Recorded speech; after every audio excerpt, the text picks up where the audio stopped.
Vigilance കൈക്കൂലി കേസിൽ ED. Director Shekhar Kumar രണ്ടാഴ്ചക്കകം അന്വേഷണ ഉദ്യോഗസ്ഥന് മുന്നിൽ കീഴടങ്ങണമെന്ന് ഹൈക്കോടതി. ഇന്ന് അനുവദിച്ച ജാമ്യ ഉത്തരവിലാണ് നിർദ്ദേശമുള്ളത്. അറസ്റ്റ് ചെയ്താൽ മജിസ്ട്രേറ്റ് കോടതിയിൽ ഹാജരാക്കി ജാമ്യത്തിൽ വിടണം. ആവശ്യഘട്ടങ്ങളിൽ ചോദ്യം ചെയ്യലിന് ഹാജരാകണമെന്നും നിർദ്ദേശം. വിവരങ്ങളുമായി മുജിതബയുണ്ട്. മുജിതബ, എന്തൊക്കെ നിർദ്ദേശങ്ങളാണ് ജാമ്യ ഉത്തരവിൽ കോടതി മുന്നോട്ട് വെച്ചത്?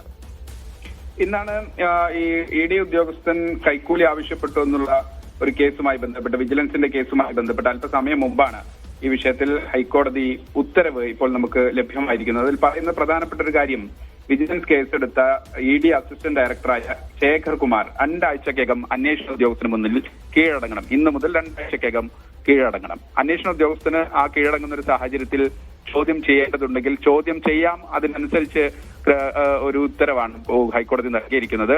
അങ്ങനെ ചോദ്യം ചെയ്തതിനു ശേഷം അറസ്റ്റ് രേഖപ്പെടുത്താനുള്ള ഒരു സാഹചര്യമുണ്ടെങ്കിൽ അന്വേഷണ ഉദ്യോഗസ്ഥന് അറസ്റ്റും രേഖപ്പെടുത്താം. പക്ഷെ അങ്ങനെ അറസ്റ്റ് ചെയ്യുമ്പോൾ അന്ന് തന്നെ മജിസ്ട്രേറ്റ് കോടതിയിൽ ഹാജരാക്കി ജാമ്യത്തിൽ വിടണം. അങ്ങനെ ജാമ്യത്തിൽ വിടുമ്പോൾ 30,000 രൂപയുടെ 2 ആൾജാമ്യം വീതം ഈ ശേഖർ കുമാർ കെട്ടിവെക്കണം. ഒപ്പം തന്നെ ശേഖർ കുമാർ അന്വേഷണത്തോട് പൂർണ്ണമായി സഹകരിക്കണം. മാത്രമല്ല, എപ്പോഴൊക്കെ അന്വേഷണ ഉദ്യോഗസ്ഥൻ വിളിപ്പിക്കുന്നുവോ ആ ഘട്ടങ്ങളിലെല്ലാം ആവശ്യഘട്ടങ്ങളിൽ ചോദ്യം ചെയ്യാൻ ഹാജരാകണം എന്നതുൾപ്പെടെയുള്ള നിർദ്ദേശങ്ങളാണ് കോടതി മുന്നോട്ട് വെച്ചിട്ടുള്ളത്. സാക്ഷികളെ സ്വാധീനിക്കാൻ പാടില്ല, ഏതെങ്കിലും തരത്തിൽ ഈ സമാനമായ രൂപത്തിൽ മറ്റു കുറ്റകൃത്യങ്ങളിൽ ഏർപ്പെടാൻ പാടില്ല എന്ന സാധാരണഗതിയിൽ ഹൈക്കോടതി മുന്നോട്ട് വെക്കുന്ന ജാമ്യ വ്യവസ്ഥകൾക്കൊപ്പമാണ് ഇപ്പോൾ നമ്മൾ ഈ പറഞ്ഞ മറ്റു വ്യവസ്ഥകളും. ഹരി. ശരി, അഹമ്മദ് മുജിതബയാണ് വിവരങ്ങൾ നൽകിയത്.